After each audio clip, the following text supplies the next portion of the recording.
Hello and welcome. You are watching QTV and you are watching The Week in Review.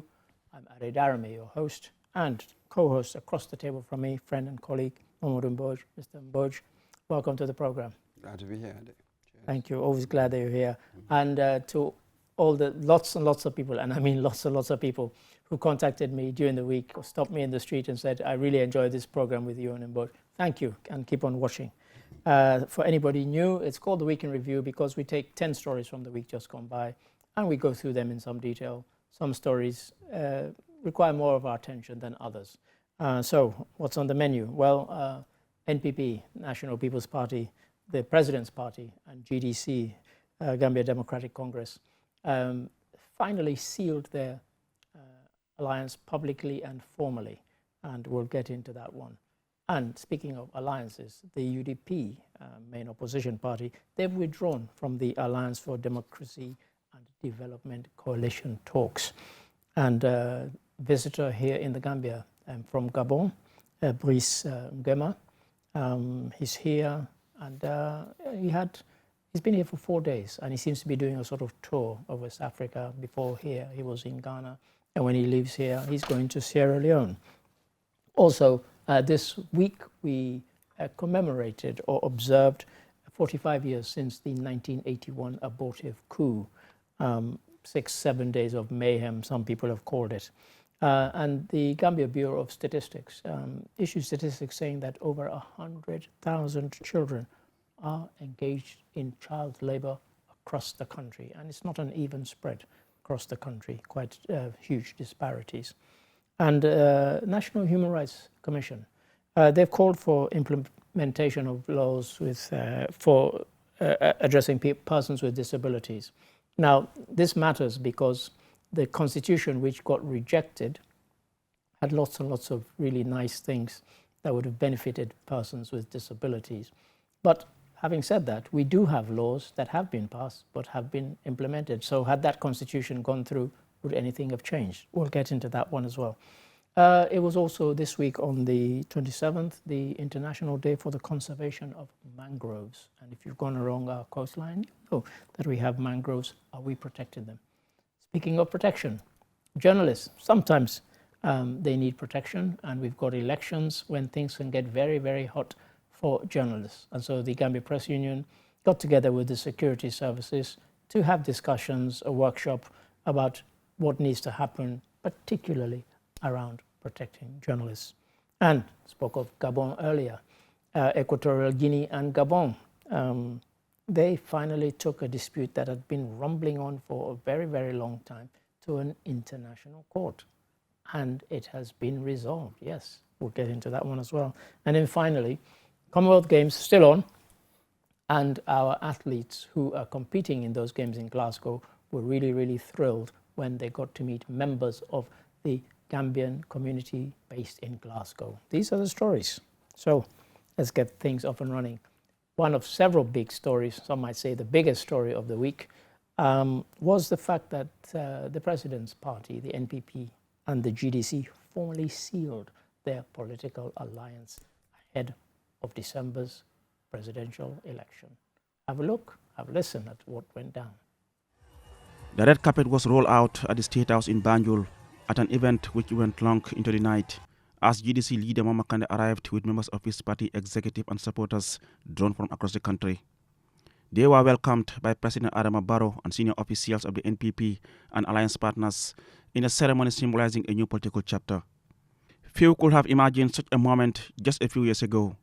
Once fierce political rivals, President Barrow and Mama Kandeh, both sons of Jemara district in the Upper River region, now stood side by side, united by what they described as a shared vision for national development, stability, and electoral victory. As political leaders, we must constantly ask ourselves one simple but profound question. What is the best for Gambia and her people? Politics should never become a prison that prevents leaders to make decisions in the best interest of our country. This historic event is not simply about political cooperation, political convenience, purposely to win elections, as many may believe. For taking this important decision boldly, I commend Honorable Mama Kandeh and the GDC leadership, and it demonstrates genuine commitment, putting national unity above partisan interest. Mr. Mboj, we heard His Excellency the President saying many will believe that this was a convenient strategy simply to win elections. I suspect he's right. Many would think that, wouldn't they? These were once quite fierce political foes, and now they're in bed together, metaphorically speaking. Yes, and the framing, wasn't it? Their framing was always going to be that national development, peace, you know, the national interest above the personal, that sort of thing. That was always going to be the framing, of course. Well, indeed. So, but again, one would think of, I don't know, what is the electoral arithmetic here? Indeed. It's always like that. And these two, the relationship between Kandeh and Barrow, quite extraordinary, I feel. Yeah. This rivalry sort of also evolved along the changing landscape of this country, Yes, it quite. seems to me. Quite. Because when we go back to 2007, Yeah, quite. Kandeh was APRC, Barrow UDP. Constituency Jimara, it was a National Assembly contest. So Kandeh won. Just over 4,000 he polled, Barrow, I think over 2,000 to 500 to 8, something like that. Right. And then we move on to 2016. Yeah. Now here Barrow as head of the coalition, Yeah. and Kandeh as GDC again. Yeah, quite. Another round. So 2021 as well, another right. round. Yeah. So now it has come a full circle. Now they've joined Well, indeed. together. So I'm sure a lot of people will say all sorts of things. When we did Vision 2026, the UDP representatives was quoting, you know, what Kandeh said in the past and all the rest of that's it. right, yes. That sort of thing always happens.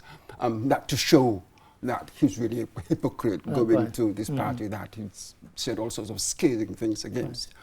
But this is politics, as we say. There is no permanent enemy, even though they tend to downplay the electoral arithmetic. Yeah, go on. But in the end, there's a political calculation Well, this behind is it. decisions. This is, you and see. people are allowed to change their minds, aren't Absolutely. they? That was what I Ismail said, Assise was yes. equally once critical. That's how it is. And now he's one of the government's loudest kind of praise singers. We are never going to get the ideal politics. Yeah, go on. I see politics all over the world. Democratic politics. Yeah, go on. Look at the US, look at Britain. Let's just look at how it goes. One must be realistic, Sure. you know, from the school of hard knocks. But sometimes we talk in such idealistic, idealized terms. Yeah.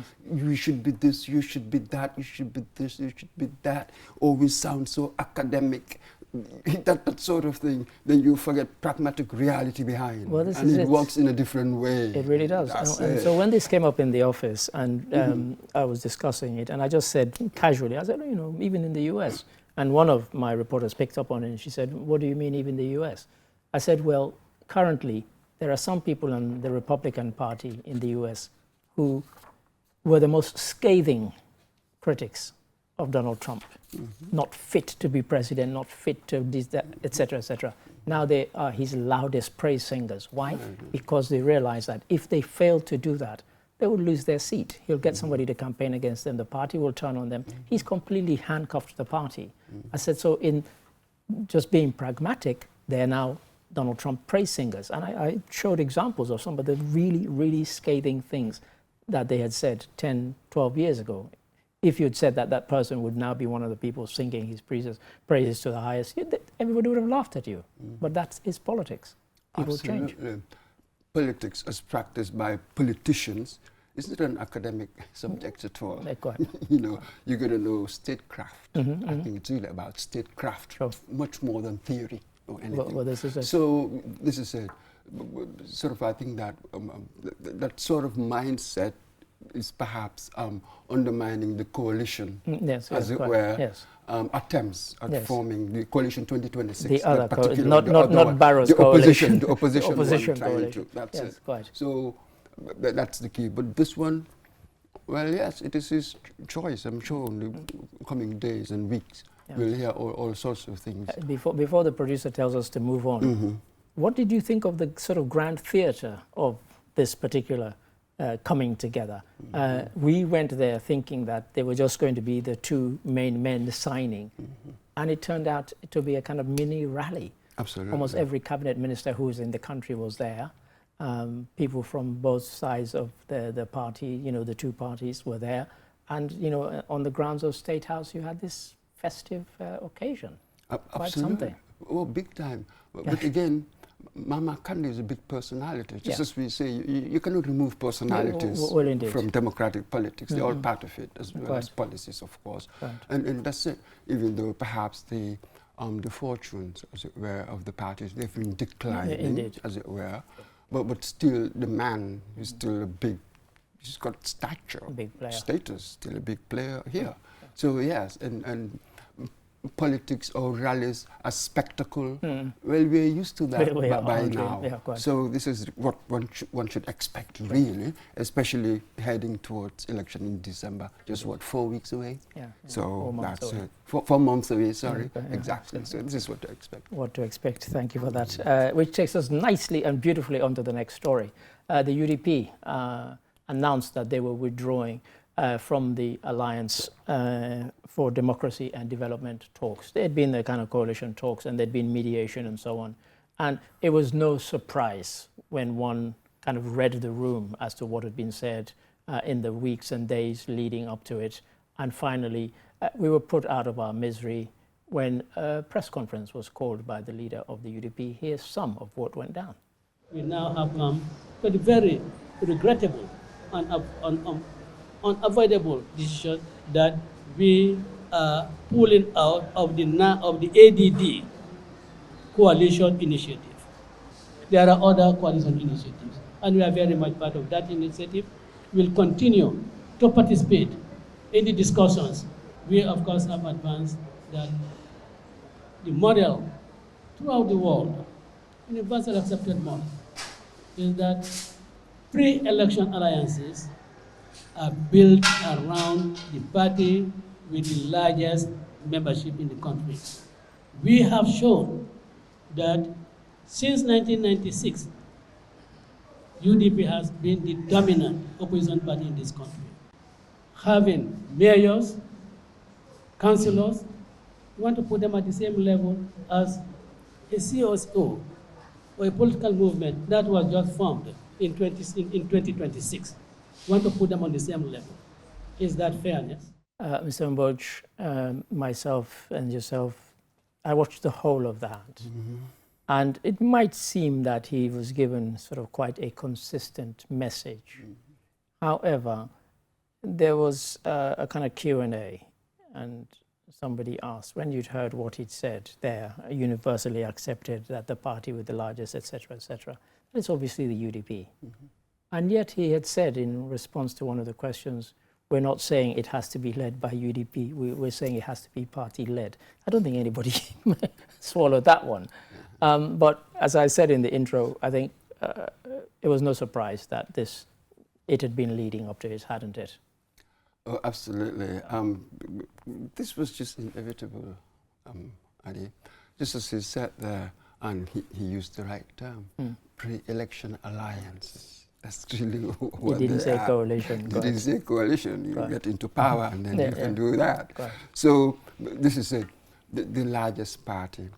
I've always asked, well, I did with Decision 2026, Professor Yorumbarrow, whether this idea that should every entity have one vote, regardless of size. That was really a very dodgy starting point, the way I looked at it anyway. So, well, he said that was what they agreed, as normally they say. This was what the party agreed. But as a model, it was always going to be difficult, I think, for UDP to really accept. And why should they? Yeah, quite. That was really what my point. And as Hussein Dabo made throughout that press conference, it was quite brief.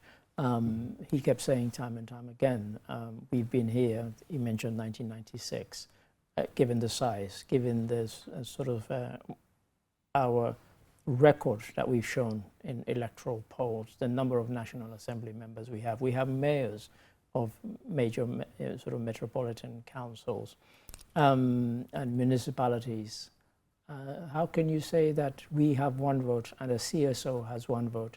And as he said, I presume he was taking throwing rocks here. He said a movement that was only formed this year should also have an equal vote to us. He said that is simply unacceptable. And he then went on to say, oh, this is harder to prove. He said, had the shoe been on the other foot, if any of these had been in our position, with our electoral record and our number of seats in parliament and the number of mayors, they would have been making the same demands that it needed to be party-led, not candidate-led. I think that was a fair comment, to be quite honest with you. So that is very true. But again, with me, I sort of asked another question, because he was referring to all the years that have been in opposition, a major political force. Nobody can ever deny that, obviously. But how do I put it, should past sacrifices be the reason, the justification for conferring leadership on you now? Well, this is it. Yeah. Given the imperatives of what's going question. on now. Yeah. So I would like him to answer that for me. But I definitely, I mean, intuitively, when you hear that, we're forming an organization, but the big party, the big one, contributing more will be equal to the smaller one that has just come, nothing there. You intuitively feel that there's something not quite right there, surely. So, but they've not been able to come up with a formula. This is it, or a kind of persuasive argument to actually sway one side or the other to say, look, we have these huge differences. Is there any common ground? Is there a middle ground? There doesn't seem to be. And because there doesn't seem to be, people have moved on. And he did say that there are other initiatives that they're still involved in. Yes, the Apex one. Yeah, but still what we know the position. It's got to be party-led. Yeah, that's it. Yeah. Whether we like it or not, it's going to be party-led. So the chairman of the committee, the task force, sort of facilitating the negotiations in Coalition 2026. Yes. So he sort of attributes these failures to egos.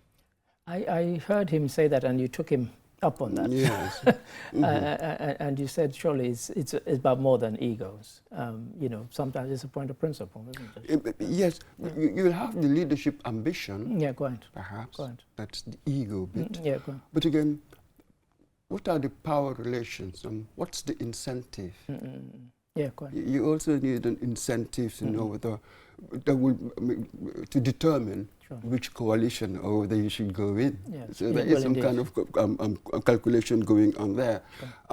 Then you also need a third thing, trust. Yes.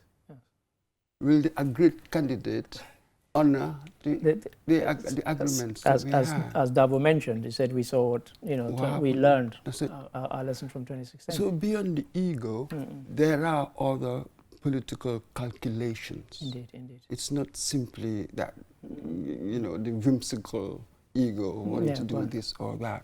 So maybe the way they are framing it, those who've organized it, the way they are framing what's going on, maybe there's a misdiagnosis. Sure. Therefore, you are not going to come with the right prescription. And Davo said something which was kind of slightly from left field.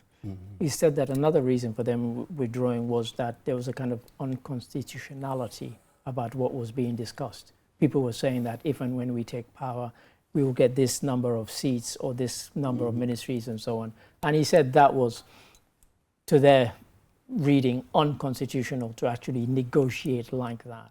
And he said that was another reason. But what were you thinking when you heard that? I'm not sure whether it's unconstitutional. Maybe if he says that we cannot defend it afterwards, I cannot take anybody to court. As it were, if the person doesn't honor it. That sort of thing is not catered for in the Constitution and stuff like that. Any society, how many things do British people do? That is not in the Constitution as such. Just convention. In 2016, everybody knew that the Constitution said 5 years. Everybody knew that. It didn't stop them from agreeing to 3 years. To 3 years, and they could have honored it. So, it doesn't have to be. You see, this is a part of democracy where you got to have a lot of gentleman's agreement. Yeah, correct. That is where conventions can work Yeah. in Britain. Perhaps we're evolving towards that. Indeed. Maybe this is a necessary phase, Yeah. as it were, given how long we've been doing this sort of thing, really not that long Yeah, right. in our Yeah, history. right. So maybe this is a necessary phase. But these days, the lack of trust is just extraordinary. Indeed. So that kind of democracy is yet to be born. Exactly, yet to be born. Thank you for that, Really? Mr. Murch. Nice point on this. Thank you for that. And now story number 3. Yes, I know we spent a lot on those two, but I think you know they deserved it. Gabon's president, Brice Nguema, is currently is leaving Sunday in the Gambia. And as I said, he's off to Sierra Leone. And whilst he's here, he's had talks with His Excellency the President. I was surprised. In fact, there's a small-sized Gabon contingent of people in the country. Anyway, have a look, have a listen. President Adama Barrow, accompanied by senior government officials and cabinet ministers, received his Gabonese counterpart on the airport tarmac. The two leaders exchanged greetings before proceeding to the official welcome ceremony.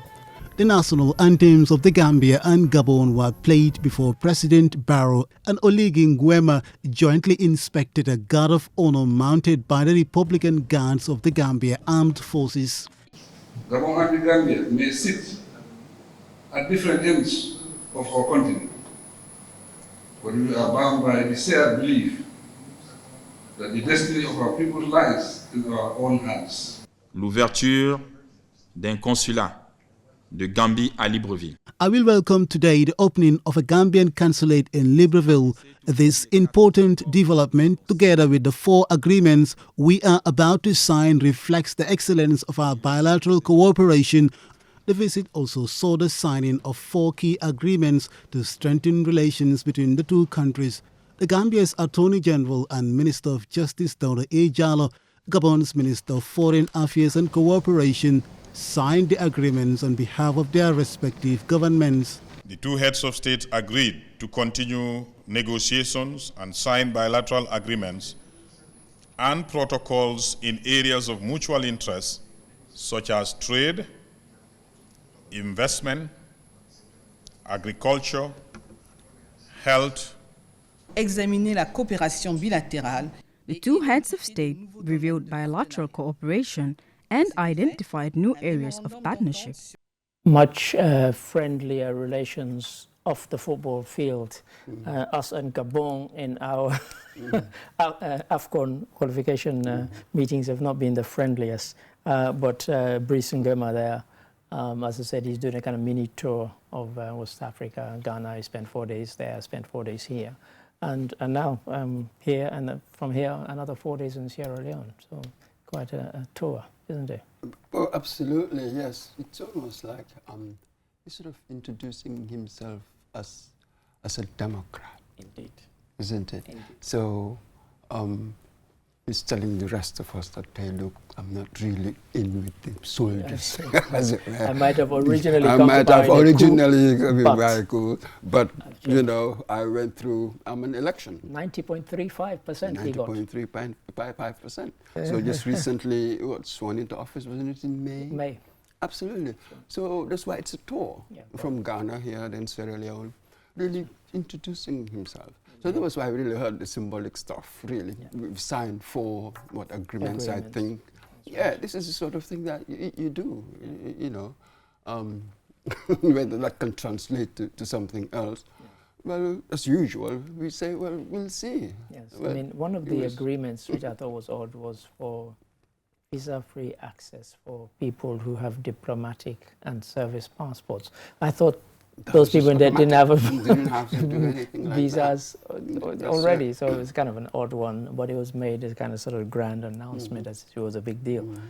I think it's for the ordinary citizen, but they're also opening consular offices in each other, consular offices in each other's countries. So absolutely. Slowly. You know, you were telling me that you were surprised that there was a community of Gabonese here. Gabonese here. Yeah. Likewise, you'll probably, it will surprise you that you'll have a huge Gambian community Gambians are everywhere over there. In So us, this is that was just sort of a visit of what, solidarity. I read it like that, I have to Yes, say, yes. because at his inauguration, a lot of them went. Yes. And one of the reasons a lot of them went, we said when we did the report at the inauguration, was that I think they wanted to show that this was somebody who was said all along that he was going to stay within the sort of fold of African Union and so on, and that, you know, this really was a genuine transition to civilian rule. It wasn't just a kind of, you know, pretense, and so a lot of them attended.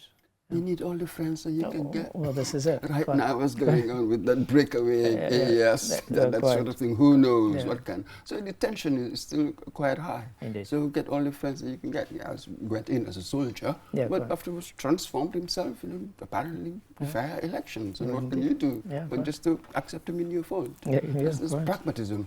Indeed. So we wait and see what happens with this one. Well, thank you for that. Now, we talked about him, Nguema, coming to power originally in a coup d'etat, 2023, and then, of course, elections, and then huge percentage of the vote. Well, in 1981, here in the Gambia, there was, people are calling it an attempted coup, an abortive coup. It didn't last that long. That's why people are kind of uncertain whether to actually refer to it as a coup. And it wasn't your usual coup either. What do I mean by that? Have a look, have a listen, and we'll delve into it when we get back. Have a look at this. The attempted coup, led by Kukwe Samba Sanyang and members of the National Revolutionary Council, unfolded while President Sarauda Kairaba Jawara was in the United Kingdom attending the wedding of then Prince Charles, now King Charles III, and Lady Diana Spencer.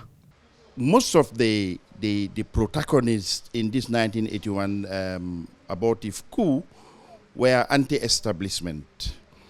Coming to the barracks itself, there were certain officers within the field force who were conspirators or who conspired with Kukwe and his people to stage this coup d'etat in 1981. Now, by 1980,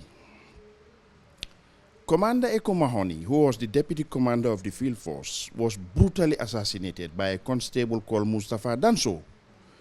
Now, the decision after that ill-fated event was to prohibit the field force officers from carrying ammunition while on guard duty. There were some field force elements and others were civilians. The field force elements I know were Kantong Fati, Dembo Jame, Jere Koli, and Junkung Sao. The rest were all civilian elements, including Apai Sonko, who was in fact a taxi driver. According to Dr. Taro, the 1981 attempted coup plunged the Gambia into widespread chaos, resulting in significant loss of life. So there was a breakdown of law and order. So people who participated in this coup, most of them, you know, they were taking their own personal initiatives.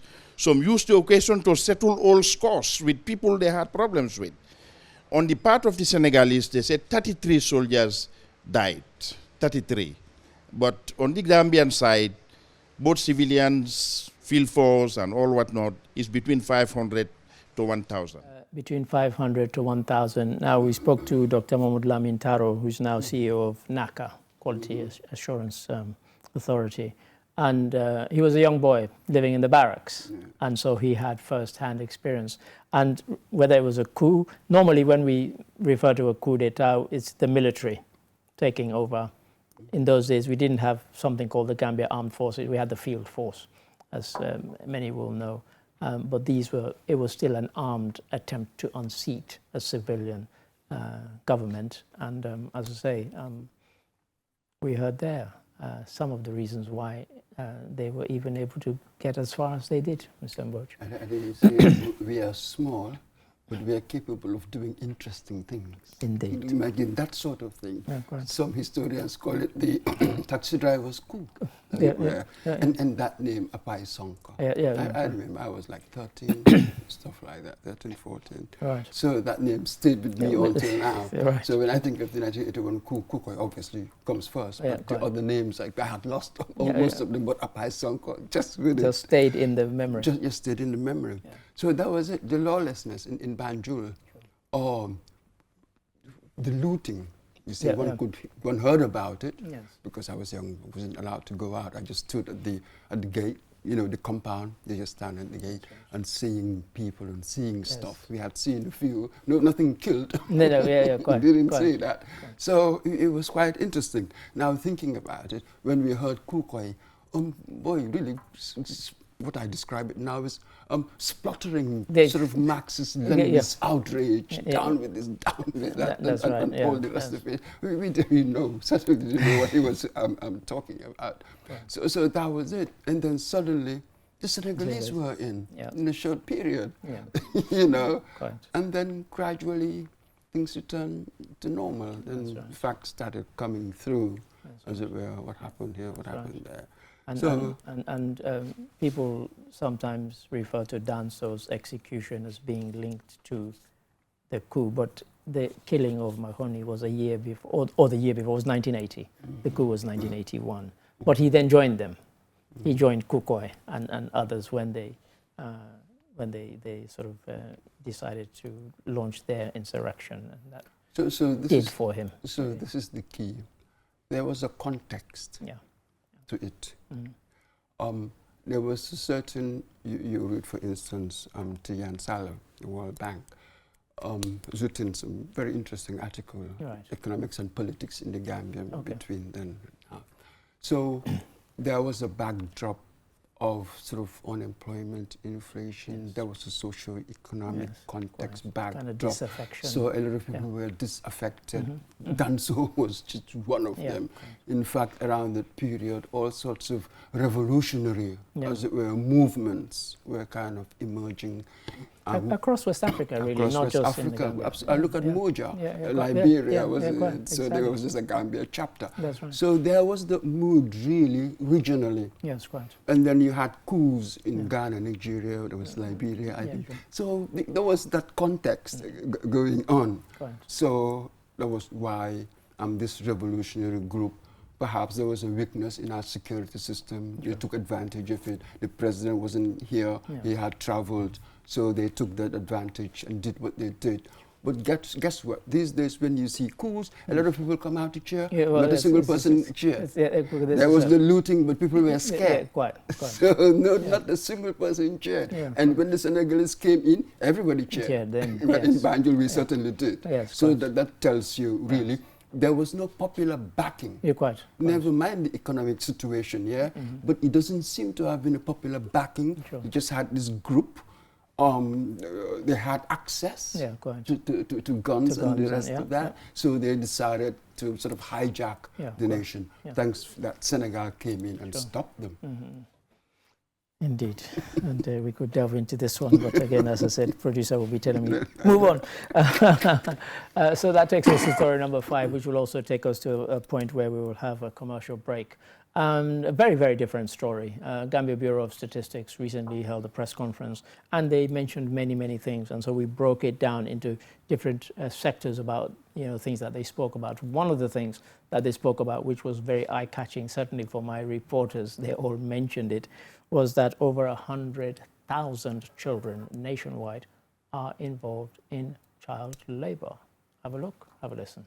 Using the National Child Labor Framework aligned with the Gambia's legal framework, the survey estimates that 12.9% of children aged 5 to 17 years, representing approximately 108,087 children, are engaged in child labor.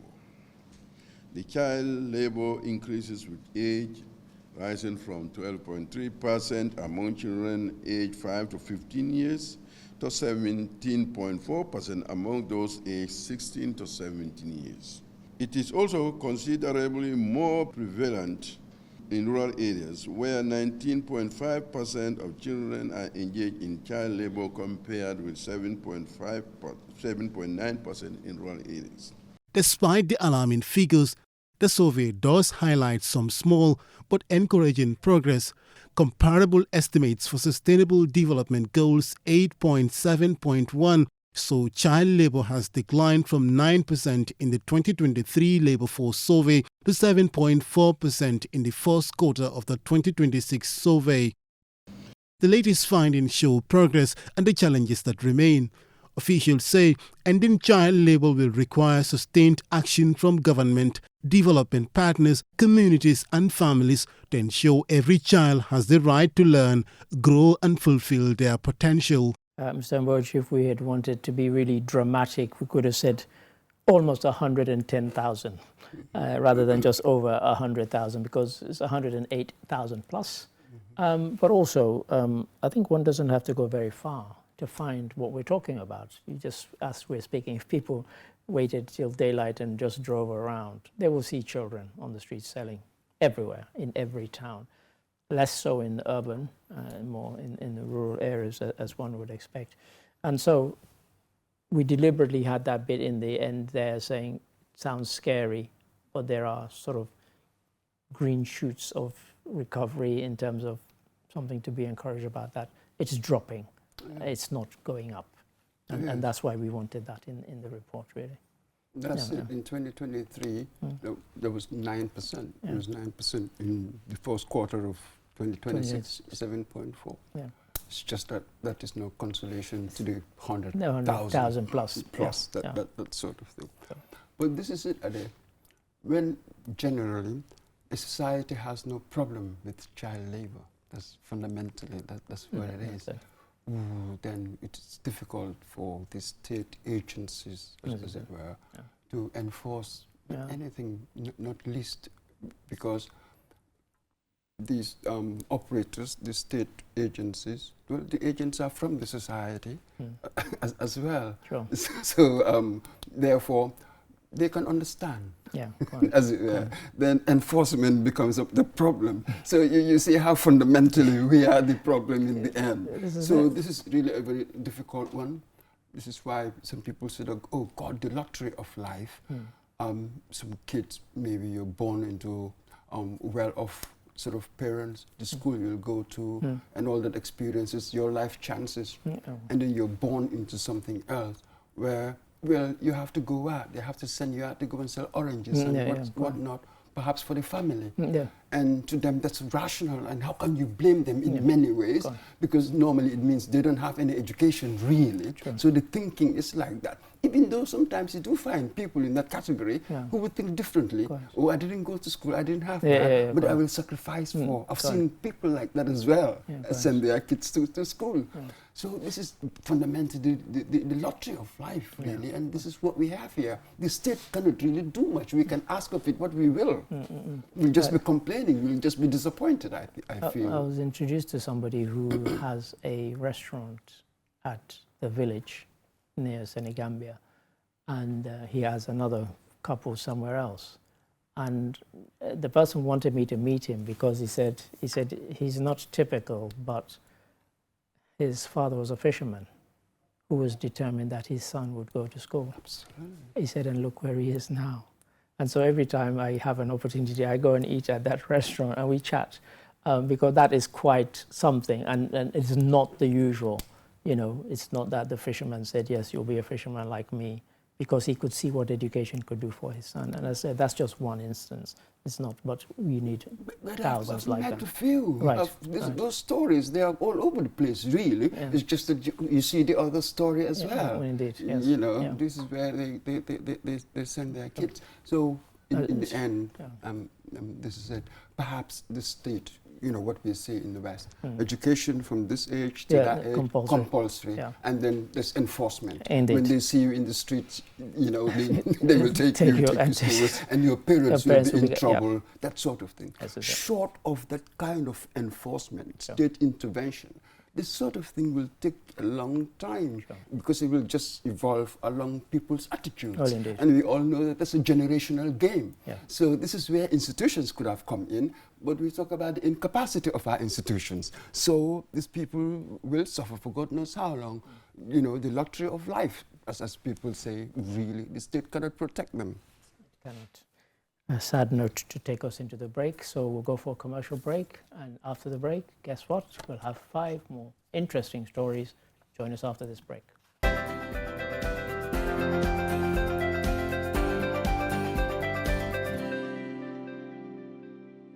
Hello and welcome back. You are watching QTV and you are watching The Week in Review. I'm Adi Darami, as I was in the first bit of the program, and across the table from me, still, he hasn't gone anywhere. Mr. Mboj, thank you for your interjections thus far. Cheers, Adi. Thank you. Now, we still have 5 stories still to go, and very different, but very interesting, all of them, including this next one. The National Human Rights Commission. I talked earlier about, we're good at passing laws, and even when we pass them, do we implement them? I was talking about persons with disabilities in the intro. And now we come to the story. They said that the act, it's no longer a bill. It's now an act. It's now law. And yet, a lot of what is in that is not being implemented. Why does that sound familiar? Anyway, have a look, have a listen. For thousands of Gambians living with disabilities, finding a job is more than about earning an income. It is about dignity, independence, and the chance to contribute equally to society. 5 years after the Persons with Disability Act became law, many of its promises remain out of reach. The legislation was designed to guarantee equal rights, improve accessibility, and protect people with disabilities from discrimination. However, the latest findings from the 2026 Gambia Labour Force Survey suggest that significant barriers still exist. Persons with disability. Labour force participation among persons with disability increased from 20.1% in 2025 to 27.4% in 2026. Employment rose from 19.4% to 26.5%. However, participation remains substantially lower than for persons without disabilities at 55.0%. We've had an act since 2021, a very brilliant, comprehensive, nice act. But acceleration of the implementation of the act needs to be pushed. And the NHRC have been at the forefront trying to push and working closely with the Ministry of Gender, Women and Social Welfare to make sure that implementation should be done through a fully funded national implementation plan. There is a need to increase budgetary allocation to implement this particular act, enhance public awareness and institutional capacity. We should also strengthen monitoring, accountability, and participation of people with disability. Mr. Mboj, at one point, Emmanuel Daniel Diouf described the act as brilliant, comprehensive, and nice.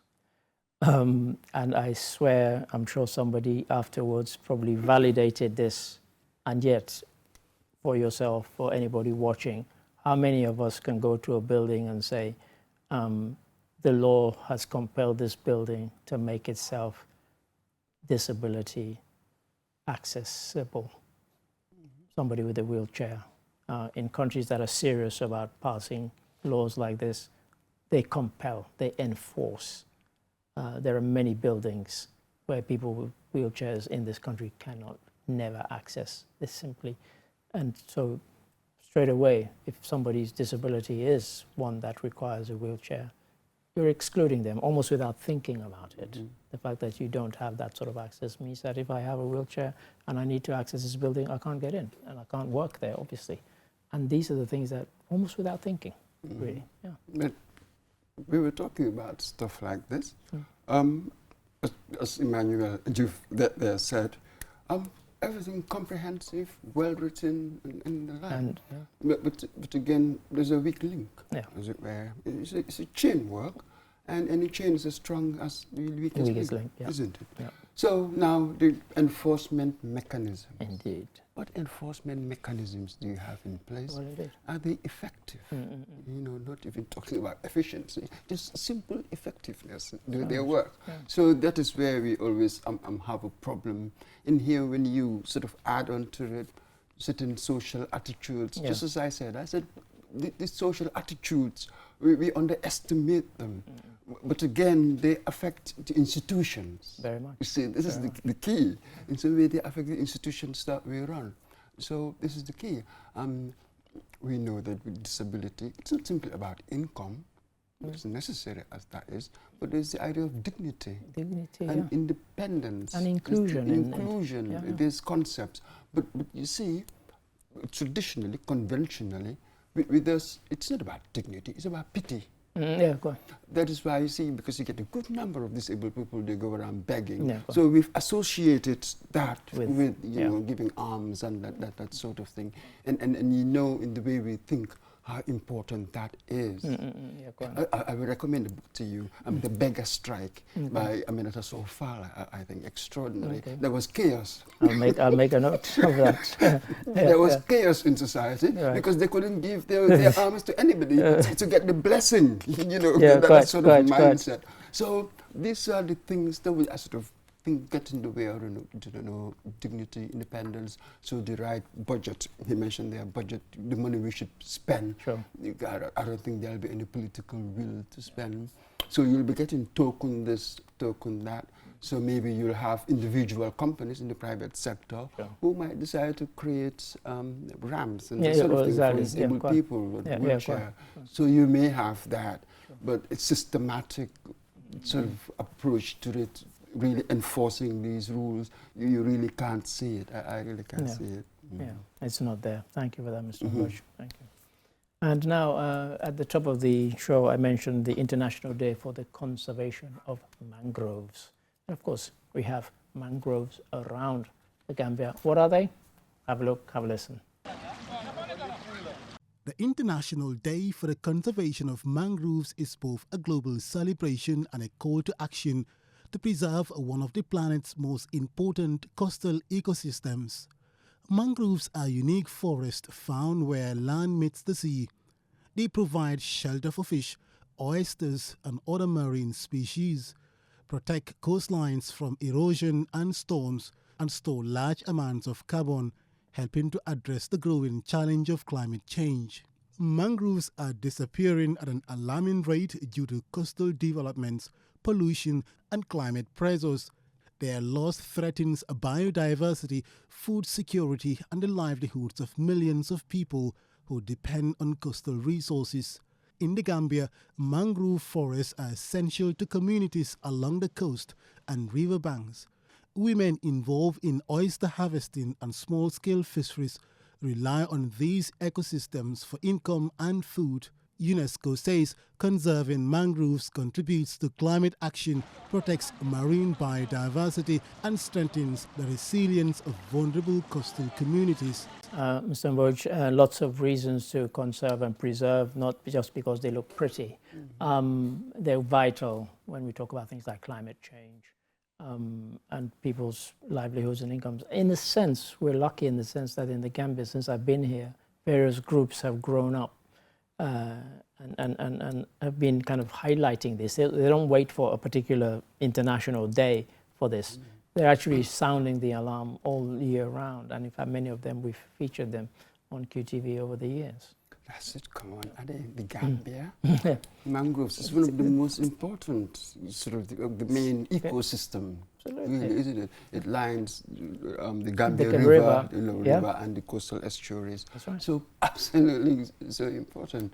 So it's just a question of what's been the pressure? What has gone on? You know, they've listed all of these, cutting them for fuel, using wetland for agriculture. There are all of these things that have been getting in the way. But just as you said, we've been commended sort of in recent years that we are having some kind of reversal. What I have here, one statistic from FAO, more than 287 hectares of degraded mangroves had been restored by mid-2025. So you have modest things going on, and there's a target of 1.7 million mangroves by 2028 across coastal communities. So we all know how important these things are, and sort of climate change. Now, you see, there was a point that I wanted to make, actually, especially when we talked about the 1981 coup. Around that time, you know, in the 70s, there was drought, and there was countries were really unbelievable. The whole Sahel, they were all suffered. Indeed. So Gambia went from making sort of growing GDP 4 or 5%, and suddenly things dropped. So I was making a connection there between the effects of climate change, Right. that drought, and social and political instability. right, It was yes, quite yes. an extraordinary Right. thing. I just Yeah, thought yeah, of it quite. then, Yeah, because that was really the background to the coup Yeah, quite. that happened. So that sort of thing, we all know what these things can bring, really. quite. So what do we do about it? But this malaise of sort of lack of implementation, as it were, this has been the bane, the problem. So if we do not implement, especially with climate change, our people, we will suffer. It's existential. It is existential. Yeah, of course. People will suffer. Yeah, of course. So I wonder how much that threat Yeah. would people really would goad people to really push and put more pressure on the leaders to really address this. Otherwise, we have so much suffering stored in history's fold. Indeed, indeed. Thank you for that, Mr. Mboj. Now, when I was announcing the stories, I mentioned about protection. We talked about conservation of mangroves there. Protection of journalists. We've got an election coming up, in case you've been living on Mars. December the 5th, 2026, presidential election here in the Gambia. And so the Gambia Press Union called together members of the security forces for discussions for a workshop. Have a look, have a listen. Election periods often present heightened risks for media practitioners, including intimidation, harassment, restricted access to information, physical attacks, and increasing digital threats. In a democracy, ensuring journalists can carry out their work freely and safely is therefore essential to promoting transparency, accountability, and public trust in the electoral process. The forum is therefore organized to ensure the protection of journalists and other media workers, and to create an enabling environment for journalists to carry out their professional duties without fear of harassment, intimidation, obstruction, or physical attacks from electoral stakeholders. Today's engagement is particularly important because it allows us to better understand each other's role and responsibilities before situations arise in the field. A journalist covering a police operation has responsibilities. A police officer managing public order also has responsibilities.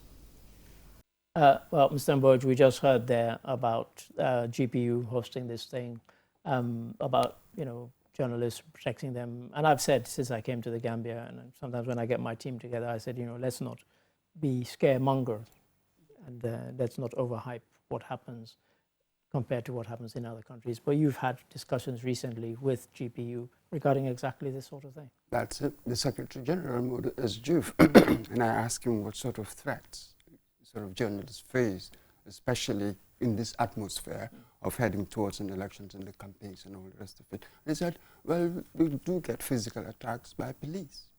That's one. And also party officials as well. They also get such attacks. But he said, in recent years, though, because of this these engagements that they have, so with the police and with the parties as well, political parties, so the number of attacks, the incidents of attacks have reduced. So he also said I wondered whether if you are visibly press, like you wear something that says press, whether that protects you. I'm not sure whether that came up in the discussion or not. No, it tends to in some countries. Absolutely. It didn't come up in the discussion, but it's absolutely correct that one asked that question and see what happens so that media houses can prepare these things for their journalists and that sort of thing. But this is it. Still, for journalists, you should be able to do a situational analysis of something, and you take certain safety measures. Yes, That's also part of it, as it were. So each will do its part so that we'll have a peaceful election. So that's what we have in December. Thank you for that, Mr. Mboj. Story number 9, our penultimate story, we go back to Gabon, sort of. Gabon and Equatorial Guinea.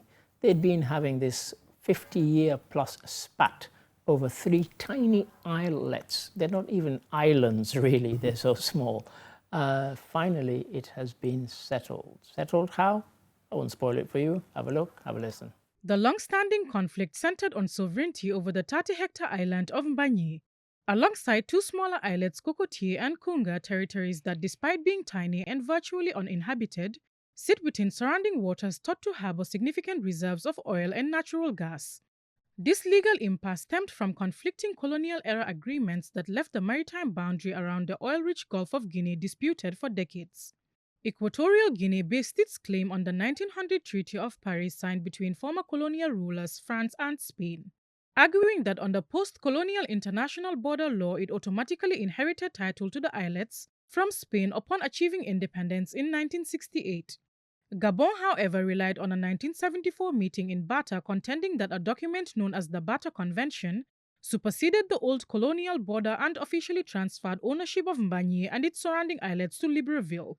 The World Court ultimately rejected Gabon's reliance on the 1974 convention, ruling that Equatorial Guinea possessed a valid historic title derived from Spanish colonial succession. With the African Union overseeing the agreement, representatives from both Central African nations finalized an accord committing each country to enforce the judicial mandate, emphasizing that closing this long-standing territorial chapter opens a key opportunity for expanded diplomatic cooperation and regional development. Mr. Mboj, just to show you the sad sort of life that I lead, I watched the international court submissions by both the countries, actually, and they weren't that long, thankfully, which is probably why I was able to watch them.